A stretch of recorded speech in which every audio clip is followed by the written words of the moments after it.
बातम्या आहेत पालखी संदर्भातल्या। बीडमध्ये मुक्ताईंची पालखी दाखल झालेली आहे आणि या पालखीच्या स्वागताला अनेक वर्षांची परंपरा यंदा देखील साक्षीदार ठरलेली आहे।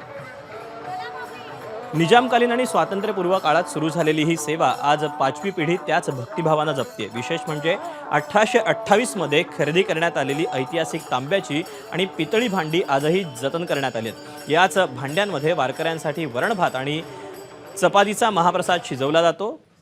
पंचांचा वाडा, लोकवर्गणी आणि सेवाभाव यांच्या बळावर सुरू असलेल्या परंपरेतून संत मुक्ताईंच्या पालखीप्रती बीडकरांची सेवा ही आजही पाहायला मिळते। 125 वर्षापूर्वीची आमची परंपरा आहे, कारण आमचे पूर्वज आजोबा वडीलोपार्जित लोक ते ज्यावेळेस पालखी बीडमध्ये यायची त्यावेळेसपासूनचा हा इतिहास आहे। तो आम्ही पुढं पिढ्याने पिढ्या पुढं तो सांभाळत हे वारकऱ्यांची सेवा करण्याची आम्ही परंपरा ही कायम आमच्या मित्रमंडळाचे गल्लीतील सर्व ज्येष्ठ नागरिक आणि युवा सर्वजण मिळून 18 पकड जातीचे सर्व लोक आणि मराठा पंथ मंडळाचे सर्व सदस्य ही परंपरा आम्ही जपत आलेलो आहे।